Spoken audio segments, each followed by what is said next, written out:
Nous évoquions la Libye où le Parlement basé dans l'est du pays s'est installé à Benghazi. Et on accueille sur le plateau Dimas Tikodo, directeur de publication du Forum de la semaine. Bonsoir Dimas. Bonsoir Samuel, bonsoir chers confrères. Bonsoir. Tous ceux qui nous suivent de près et de là. Alors Jean-Luc, vous vouliez réagir? Oui, en fait, je disais que s'il en est ainsi, comme le dit Chris, pourquoi la communauté internationale ne se mettrait tous pas derrière Haftar et purifier Tripoli, unifier le pays et relancer le pays? Pourquoi aujourd'hui l'ONU fait semblant de soutenir le gouvernement de transition et de l'autre côté, on se tait, on ne dit rien, mais on sait que derrière, on est en train de soutenir Haftar. C'est là où je dis qu'il y a un jeu d'hypocrisie. Je peux répondre. Et c'est cette communauté internationale, à moi, mon humble avis, est hypocrite. Vous avez vu que beaucoup se sont excusés après le dégât et le désordre qu'ils ont créé en Libye. Ils se sont excusés. À commencer par l'Angleterre. Après, c'est les Américains. Obama même a dit que c'était la plus grande erreur de son administration. Et donc, la communauté internationale souffre le chaud et le froid là-bas. Qui fait quoi, on ne sait pas. Ils sont complètement divisés sur la question. C'est pour ça qu'ils n'arrivent pas à faire le service après-vente. Comme l'a dit le président tchadien Idriss Déby. Donc, c'est un désordre bien organisé parce qu'ils tirent leur épingle du jeu. Ça les arrange d'une manière ou d'une autre. Il faut voir si les pétroles libyens commencent à se contrôler. Est-ce qu'à ces niveaux-là, il y a encore des divisions? Est-ce qu'il y a des guerres tout? Là-bas, c'est la paix totale et on exploite, on puise jusqu'à ce que, quand ça va finir ils ont vu que le stockage qu'ils veulent faire, voilà, le stockage qu'ils veulent faire, ils en ont fait. Bon, ils peuvent décider maintenant que la paix revienne. Effectivement. Chris, ils ont la clé. Oui, ils ont la clé. Je disais que pourquoi la communauté internationale, en parlant, je dis communauté internationale, en parlant de l'ONU, ne peut pas aujourd'hui tout simplement appeler les Américains, les Français, les Italiens se regrouper derrière Haftar, parce que entre-temps, c'est-à-dire en général la communauté internationale est à la recherche d'une solution endogène, c'est-à-dire d'une solution qui en principe vient du pays. C'est à défaut seulement de voilà. Bon, c'est ce qu'ils disent, c'est pour se donner la bonne conscience, parce que chez eux les solutions en principe sont endogènes. Les solutions ne sont pas exogènes, c'est-à-dire ne viennent pas d'ailleurs. Donc ils sont dans ce cas de figure là, mais voilà, pour se donner bonne conscience. Mais ce qu'ils veulent en fait, c'est ils avaient proclamé un compromis, ils avaient soutenu un compromis, et aujourd'hui ils peuvent pas se dédire en disant par exemple que voilà, il faut appeler les gens à faire la guerre pour aller à la paix. Je crois que c'est une position difficile à tenir. Mais si la guerre s'impose à eux, à leur corps défendant, voilà, allez-y donc faire la guerre. Et je crois qu'ils ne vont pas donner même directement des moyens à Haftar, au maréchal Haftar pour faire cette guerre-là, mais ils vont sous-traiter. Ils vont toujours en guerre. Mais ils vont sous-traiter. Ils vont sous-traiter. Vous voyez, ils vont par exemple. C'est l'Égypte. Et puis il y a l'Égypte, il y a l'Émirat arabe uni, il y a le royaume, l'Arabie saoudite. Ce sont ces gens-là qui vont faire le sale boulot. Et pendant ce temps-là, quand on parle des Émirats, on parle de l'Arabie saoudite. C'est les États-Unis et l'Égypte, c'est là. Et puis quand ces acteurs-là sont ceux qui soutiennent le maréchal, vous comprenez de qui viennent les ordres et de qui viennent les moyens. Comme cela, ils vont se dire que nous on est propre, on est des démocrates. On a quand même vu, en tout cas au niveau de la géopolitique mondiale, la Russie rééquilibrait un peu les choses ces derniers temps. Je parle de la Syrie, mais sur le cas libyen, tenter de rééquilibrer. Sur le cas libyen, avec l'avancée de maréchal Haftar, la Russie elle-même n'est pas très prononcée. Non, mais la Russie au niveau de la Syrie s'est imposée parce que c'est une nouvelle conquête, si on peut le dire ainsi. Mais les autres terrains sont déjà occupés. Et ici, il y a déjà cette prééminence.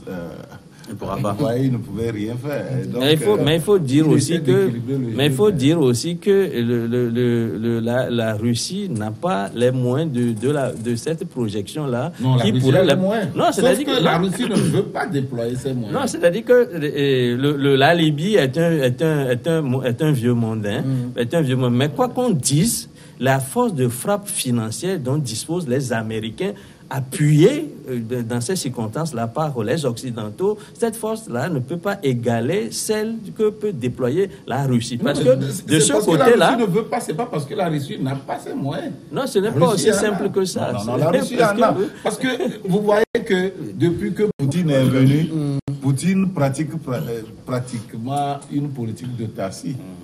C'est ce qui peut justifier ça. Non, mais dis-moi, il faut... des grands moyens. Vous voyez ce qui se passe dans les Balkans. Ce n'est pas facile. La Russie est capable de déployer 5000 hélicoptères. Non, mais c'est... Attention, il y a les moyens, mais il y a aussi les questions de logistique, etc.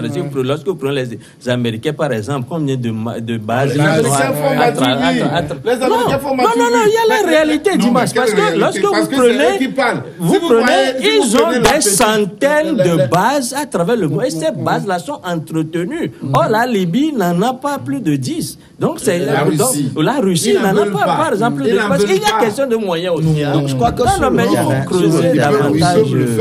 C'est pas évident, Dimas. C'est pas évident. Les Occidentaux. Ça va déstabiliser leur économie. Je crois que sur le terrain, les Américains, ils ont déjà leur homme de confiance sur le terrain. Haftar, par exemple, il était déjà un homme des Américains. Mais non, est-ce que les Russes aussi avaient un nom? Je ne crois pas. Non. Peut-être que c'est maintenant que, s'ils veulent vraiment rentrer dans ce conflit, peut-être qu'ils vont créer peut-être un matin. Les hommes. Mais je pense qu'il n'y en a pas. Oui, non, les hommes. Non, Haftar avait même fait un déplacement chez Poutine, mais Poutine ne s'est pas engagé. Les hommes de la Russie, c'est les pro-Kadhafi. C'est le pro-Kadhafi. La Russie avait mis même des moyens pour exfiltrer Kadhafi qui avait refusé. Oui, Kadhafi. Vous voyez Kadhafi fuir son pays. Non, il préfère mourir les armes à la main. Et donc, s'il y a un homme et qu'on essaie, qu'on sait qu'il est l'homme de la situation, c'est le fils de Kadhafi. Mais c'est à cause de ces connotations-là, à cause de ces considérations, on ne veut pas, les Américains ne veulent pas le voir passer. Alors tout le monde savait que c'est lui seul qui peut réunir encore les tribus. Parce que pour apaiser la Libye, il suffit de maîtriser les tribus là, et puis ça va passer. Il peut réunir une partie des tribus. Oui. La majorité. Peut-être pas. Mais c'est ce qu'on reproche aussi à Muammar Kadhafi pendant 40 ans de règne, de n'avoir pas réussi à construire une nation. Il a juste dominé en chef, fait taire... Non, c'est eux qui le disent. Qui vous dit que la Libye n'était pas une nation? Non, ça c'est les Occidentaux. Parce qu'il a fallu que Kadhafi disparaisse pour qu'on voit... Oui, mais ils ont mis toutes les armes du monde là-bas. Non, ils ont mis toutes les armes du monde. Ils ont armé des milices de gauche et à droite. Vous voulez qu'on fasse quoi? Et vous pouvez beau construire une nation, quand les gens viennent avec cette volonté de vous diviser, et ils ont mis les moyens, mais vous serez divisés. Mais je crois que Kadhafi aussi avait pratiqué la politique du diviser pour mieux régner. C'est-à-dire qu'il avait essayé de diviser les tribus, comme tu le dis, pour pouvoir mieux les contrôler. Non, mais les tribus libyennes n'étaient pas divisées. Ils ne s'entendaient pas. Non, ils ne s'entendaient pas. Parce qu'on avait aussi... Ils faisaient semblant devant Kadhafi. Ils faisaient semblant devant Kadhafi. Voilà, comme si ils s'entendaient très bien. Mais en réalité, il y avait de petits problèmes. Il n'y a même pas de guerre. Si ce n'est pas ceux qu'on a armés pour chasser Kadhafi et d'autres qui ne sont pas d'accord, il n'y avait pas de guerre. Il n'y avait pas cette dissension-là. C'était pratiquement une nation. On pouvait dire d'ailleurs que Kadhafi a réussi. Bien sûr. C'est pas évident. C'est pas évident. Non, mais le reste, c'est le discours occidental. On veut noircir tout de Kadhafi pour pouvoir se donner bonne conscience, pour pouvoir se donner raison que voilà, parce que Kadhafi n'a pas réussi à construire, à bâtir une nation. Quelque part aussi, c'est pour ça que nous voulons pas. Non, ce que je voudrais dire, Dimas, pour quand même avoir un langage ferme contre les agresseurs, mais on a rajouté pour dire qu'il a traité ses compatriotes de rats, qu'il va écraser et tout ça. Alors quand on prend le discours authentique, tous les observateurs et beaucoup de confrères ont dit que non, il n'a jamais prononcé ce mot. Mais dis-moi, je voudrais dire que ceci. C'est Kadhafi, il est vrai qu'il avait une force et était cette force-là qui constituait un ciment. Mais c'est quand même, il faut dire que la conscience même de la nation nation, il ne l'avait pas encore obtenu. Parce que la Libye, quand même, est un jeune État hein, comme la plupart des États africains. Si ce n'est pas que nous avons vu faire ailleurs et que nous voulons aussi ressembler à ce qui se fait ailleurs, nos États en Afrique sont des États très jeunes où la conscience de la nation est en voie d'être construite, est en construction, mais nous n'avons pas encore cette intégration-là de conscience qui nous ferait appartenir à une seule nation. Les Occidentaux, les Occidentaux tirent les draps de leur côté en semant ce discours, en envoyant ce discours pour démontrer que nous ne sommes pas unis, nous sommes ceci et cela, et c'est eux, c'est grâce à eux que nous sommes unis, c'est grâce à eux qu'il y a ceci et cela. Non, nous sommes une nation. La diversité linguistique que nous gérons ici. Nous sommes des États. Oui, mais nous sommes des États, mais il y a quand même un esprit de nation. De construire. Non, on va écouter Jean-Luc. On va écouter Jean-Luc. Je crois que les Occidentaux, comme le dit Dimas, les Occidentaux, c'est vrai, exagèrent. Mais quelque part aussi, j'ai comme l'impression, je pense qu'ils surfent sur cette façon-là de maltraiter le peuple, de martyriser son peuple. Ils surfent aussi sur ça pour pouvoir réagir. Et c'était le cas avec Kadhafi. C'est vrai que Kadhafi avait fait de très bonnes choses dans son pays, mais quelque part aussi de l'autre côté, Kadhafi était un dictateur. Dictateur, qui donne cette étiquette-là? Mais c'est les Occidentaux qui donnent cette étiquette. La façon dont Kadhafi gérait son pays. Non, Kadhafi, droit de l'homme, Kadhafi a trop duré au pouvoir. Oui. Mais quand tu vas dans le pays, les gens étaient martyrisés. Pourquoi ils ne traitent pas ceux de l'Est, les Orientaux? Pourquoi on ne les traite pas de dictateurs? Les rois et autres. D'accord. On va passer au second sujet maintenant. On va passer au second sujet maintenant, c'est l'Algérie.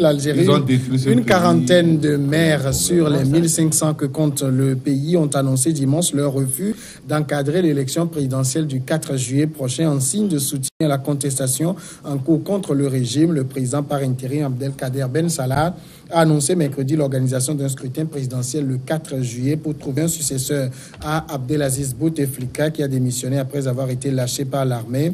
En Algérie, les maires jouent un rôle très important dans la supervision des listes électorales et l'organisation matérielle du scrutin, le déroulement des opérations de vote et le dépouillement des suffrages. Ces maires, il faut le dire, emboîtent ainsi le pas à des magistrats, autre maillon important dans l'organisation du scrutin algérien qui ont annoncé lundi leur décision de boycotter la supervision de l'élection du 4 juillet. L'organisation appelant au boycott n'a cependant pas précisé le nombre de magistrats l'ayant rejoint. Jean-Luc Assiakole, la solution qui s'applique actuellement en Algérie, elle est constitutionnelle. Alors maintenant, on ne comprend plus les réactions. Les gens disent non, cette élection du 4 juillet est trop précipitée, etc. et tout le monde se désolidarise. Non, en fait, le problème, c'est quoi? Les gens ont peur. Ont peur de revoir un autre Bouteflika à la tête du pays. Parce que le régime est toujours là. Le régime de Bouteflika est là. C'est vrai que Bouteflika est parti, mais le système est toujours là. Et donc, la population aujourd'hui veut voir disparaître ce système-là que Bouteflika et ses amis ont mis sur place. C'est pour ça qu'ils sont en train de rejeter les élections du 4 juillet. Ils veulent peut-être avancer, avoir peut-être un gouvernement de transition qui sera peut-être dirigé par des gens proches de l'opposition et peut-être après aller aux élections. Je crois que c'est ce qu'ils veulent comme au Soudan. Mais en fait, aujourd'hui, les peuples ont compris que ces révolutions qu'ils ont commencées depuis la Tunisie avec la place Tahrir, l'Égypte et autres, ils ont compris qu'en réalité, en fait, ils ont appris de ce qui s'est passé dans ces pays-là et ils ont compris que dès qu'ils commencent la révolution, ils ne la terminent pas. C'est-à-dire qu'ils n'arrivent pas jusqu'au bout. Ouais. Et aujourd'hui, ces peuples-là ont appris de ce qui s'est passé en Tunisie, de ce qui s'est passé en Égypte, au Burkina, par exemple, où on voit encore un homme de Blaise qui est au pouvoir. Donc aujourd'hui, on ne veut plus de cela. Les populations ne veulent plus de cela. Et donc, ils veulent balayer complètement le système pour voir d'autres émerger, d'autres venir pour diriger le pays. Donc, je crois que c'est pour ça que la contestation est en train de continuer. Et si la contestation continue, je crois à un moment donné, le pouvoir militaire sera obligé de céder. Là où nous sommes... Entre ce que les gens veulent que ça soit et la réalité du terrain, il y a de l'espace. Il y a de l'espace. Quel espace? Je crois que les dirigeants sont là. Les dirigeants sont là pour faire la volonté du peuple. C'est impossible de balayer ceux qui ont dirigé un pays. Ah, pourquoi c'est impossible? C'est possible. Donne-moi un seul exemple où c'est possible. Oh, ça peut se faire. Ça peut se faire. C'est possible. Aujourd'hui, une chèvre qu'on voit. Non, j'ai comme l'impression que les militaires, ils veulent peut-être mettre encore positionner un de leurs hommes à la tête. Et c'est ce que le peuple ne veut pas. Un seul pays où c'est possible. Justement, les populations ont pris exemple de cette situation pour renverser la tendance. Et tu sais pourquoi ce n'est pas possible? C'est possible. Simplement parce que ceux qui ont eu à gouverner le pays sont aussi du pays. Non, personne n'en dit ce qu'on vient. Oui, mais le problème c'est quoi? Si seulement, non, ce que la population veut aujourd'hui, c'est des élections crédibles. Et aujourd'hui, avec le même système, ils ont peur d'avoir toujours des élections comme autant de Bouteflika. C'est comme, je donne un exemple très simple. C'est comme, non, excusez-moi, c'est comme au Togo par exemple. M. Faure Gnassingbé peut-être quitte le pouvoir. C'est un exemple, hein. Et voilà, le système reste toujours. Peut-être les militaires arrivent. Et à la CENI, c'est possible, hein. C'est possible qu'il quitte tout de suite. Et à la CENI, on a toujours M. Ayassor qui est à la tête. Mais vous pensez que la population va accepter à ce que cette CENI-là organise les élections? Non, parce qu'ils auront peur. Ils auront peur. Mais c'est clair, c'est ce que veut le peuple aujourd'hui. Parce que c'est possible. Aujourd'hui, vous savez, les Africains sont en train de réécrire l'histoire. La réalité du pouvoir se trouve dans le palais. Le peuple est dans les nuages. Oui, la réalité du pouvoir se trouve dans les palais, mais il faut la volonté du peuple. Parce que c'est le peuple qui a le dernier mot. La souveraineté appartient au peuple. Écoutez maintenant, Chris. C'est la majorité. La question que j'avais posée, c'était la solution qui est actuellement en train d'être appliquée au niveau de l'Algérie est la solution constitutionnelle. Oui. Voilà, c'est la solution constitutionnelle. Peut-être nous sommes dans une situation exceptionnelle et il faudrait peut-être évoluer un peu pour, je crois, associer, par exemple, certains hommes politiques à la gestion de cette transition, associer par exemple des figures de la société civile, comme un peu ce qui se fait au Soudan. Là, je crois que, mais je suis sûr que, même voilà. Et ici, nous parlons d'associer. Moi, je suis pas en train de prôner une solution radicale qui consisterait à gommer, à balayer, parce qu'aujourd'hui, il faut quand même dire que le monde est trop civilisé pour que nous allions à une révolution. Cela est arrivé par le passé en Roumanie, un peu plus loin encore, en 1789 en France, etc. Mais aujourd'hui, les gens sont si imbriqués et les habitudes ont tellement pris de pli qu'il est difficile, par exemple, de balayer ceux qui sont au pouvoir et de les remplacer par... En tout cas, en un mot, de remplacer ceux qui sont au pouvoir par des gens issus du desiderata de la rue. Parce que là, ce n'est plus une association. Ça voudra dire que quand ceux qui sont balayés aujourd'hui redeviendront forts, ils vont aussi, voilà, eux aussi. C'est une hypothèse d'école. C'est une hypothèse d'école, hein, c'est juste une hypothèse intellectuelle pour discuter de la chose. À supposer que ceux qui quittent le pouvoir aujourd'hui devenaient très forts, ils pouvaient aussi se prévaloir de cette force-là pour revenir balayer ceux qui avaient pris leur place. Moi, ce que je préconise dans ces cas-là de crise, c'est une solution mixte qui associe quand même les tenants du pouvoir. Parce que ces gens-là ont, quoi qu'on le dise, la maîtrise des dossiers. Ils connaissent l'histoire de tout ce qui s'est fait et dire que le pays va se faire sans eux, sans que leurs intérêts, on tienne compte de leurs intérêts. Et je crois que c'est une façon d'introduire. C'est pas là la question. C'est pas là le problème. Ce n'est pas. Si on suppose que, comme le dit Jean-Luc, le peuple a peur que les élections soient truquées et tout, mais je me dis, si la soif de changement est aussi forte, les candidats qui iront, je ne vois pas comment on peut changer des résultats si on a par exemple 80% en faveur de quelqu'un contre 20% en faveur d'un autre. Oui, c'est exact.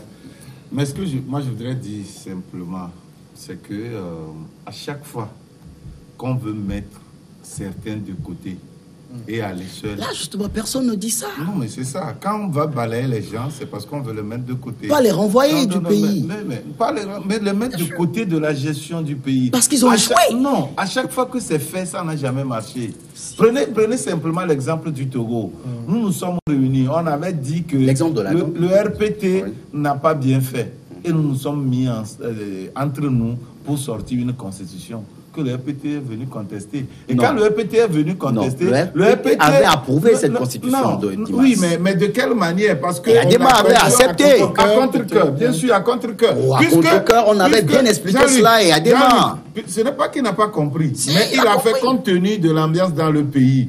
Si c'est qu'il avait accepté 100%, pourquoi il remet ça en cause? Non, mais c'est parce qu'on veut tout simplement garder le pouvoir. Maintenant que le RPT est venu seul, lui seul a remis en cause tout ce que les autres aussi ont fait, sans associer les autres. Et ça a créé encore notre problème. C'est du banditisme, ça. Non, ce n'est pas... C'est-à-dire que c'est fait exprès, pour garder le pouvoir. C'est pour dire que quoi, à chaque fois qu'on met les autres de côté, soit disant, quand on a une vision manichéenne de la chose, le bon ici, le mauvais ici, alors que les bons n'ont qu'à venir prendre et chasser tous mettre les bons de côté, les mauvais de côté, non, ça ne marchera pas. Ça ne marchera pas. Ça n'a jamais marché, nulle part, et ça ne marchera pas. Donc, c'est pour dire que quoi, si ils veulent réellement quelque chose ils veulent réellement le changement dans ce pays, qu'ils aillent de façon consensuelle. Le consensus amène aussi le changement. Peut-être pas de façon radicale qu'on le veut, mais amène ça de façon progressive. Et vous allez voir que les habitudes du régime Bouteflika ne peuvent plus persister avec le nouveau régime qui sera en place. Et puis, peu à peu, vous allez voir qu'il y aura des changements. Alors, Jean-Luc, comme je le disais, de façon radicale, chasser tout le monde. Comme je le disais, est-ce que c'est pas aussi parce que l'opposition craint, il y a 3 mois pour organiser les élections, craint de ne pas être prête à prendre le pouvoir, qu'elle essaye de manipuler ce qui reste de la rue pour qu'on chasse tout le monde finalement? Non, c'est possible. C'est possible que ça soit l'œuvre de l'opposition, mais il faut comprendre une chose. Le peuple algérien a souffert du régime Bouteflika. Et il y a les plaies aujourd'hui qui sont là béantes. Et donc les gens se disent, si nous laissons encore ce système perdurer, rien ne changera. Et tout ce qu'on aura eu à faire, on n'aura pas gain de cause. Et ils ont vu l'exemple en Tunisie. Ils ont vu l'exemple en Égypte. Et ils ne veulent pas que ça se passe encore chez eux. Oui, mais c'est pour ça, c'est pour ça. Quand on fait du dégagisme, on met qui à la place? En fait, quand on dit balayer, ça ne veut pas dire écarter complètement ceux qui étaient là. C'est-à-dire que remettre peut-être une équipe transitionnelle, une équipe de transition qui organise des élections crédibles et permettre à ceux qui étaient là hier de pouvoir aussi aller aux élections. Ça, c'est parce qu'ils font partie du pays. Personne ne dit. Oui, en fait, des autres. Non, en fait, le problème c'est quoi? C'est une question de confiance partout. C'est une question de confiance. Oui. C'est que le peuple n'a pas confiance en ceux qui sont là aujourd'hui parce qu'ils ont toujours gaffé. Ils ont toujours organisé des élections truquées. Et donc maintenant, ils se disent, si au moins d'autres personnes arrivent, ils peuvent organiser des élections crédibles. Et c'est là pour chuter, je dirais qu'il revient maintenant au pouvoir militaire de proposer, comme le dit Chris, de proposer peut-être à la population une transition avec soit des gens de la société civile, des partis politiques et peut-être de l'ancien bord aussi, les mettre ensemble pour maintenant peut-être conduire le pays. Peut-être de l'ancien bord. Je voudrais insister sur ce que je disais pour répéter que c'est comme ce qui se passe aujourd'hui en Algérie, c'est comme si le régime Bouteflika est en train de jouer à qui perd gagne. C'est-à-dire, il leur faut aujourd'hui quand même faire de l'ouverture pour amener les gens à l'intérieur de la gestion, pour leur garantir, pour leur dire que voilà, vos intérêts sont pris en compte et que nous allons gérer la chose de façon consensuelle. Surtout que proposer du concret. Par exemple, c'est ce qui s'est fait, par exemple, c'est ce qui peut rassurer la rue. Parce que ce que Jean-Luc dit n'est pas faux parce qu'ils n'étaient pas allés jusqu'au bout. La plupart de ces pays arabes ne sont pas allés jusqu'au jusqu'au bout de leur révolution. Mais aujourd'hui, aussi. Mais c'est qu'aujourd'hui, cela voudra dire tout simplement que les habitudes dans la vie durent. Il faut peut-être essayer une solution qui met ensemble les gens au lieu d'insister à écarter ces gens. Puisque ceux qu'on voudrait écarter, ceux-là sont au pouvoir, certes, mais ils ont aussi les gens qui les soutiennent. Quoi qu'on dise, parce que ceux qui les soutiennent aujourd'hui ne se produisent pas. Oui, on ne peut pas dire. C'est peut-être l'erreur qu'on fait. On pense que ceux qui ont du pouvoir n'ont pas de partisans. Non, pas de partisans. Ils en ont énormément. Ils ne viennent pas se produire dans la rue parce que c'est une période sensible. Et si eux aussi. Non, si on le dit ainsi, c'est comme c'est une compétition. C'est une compétition, c'est une guerre. Parce que lorsque vous dites que les gens sont minoritaires, eux aussi, ils vont commencer à mettre leurs partisans dans la rue. Vous voyez combien de marches contre marches? On a vu ça. On va rendre l'antenne. Ce n'est pas petit. D'accord, on va rendre l'antenne et on revient. On va parler du voisin de l'Algérie, le Soudan.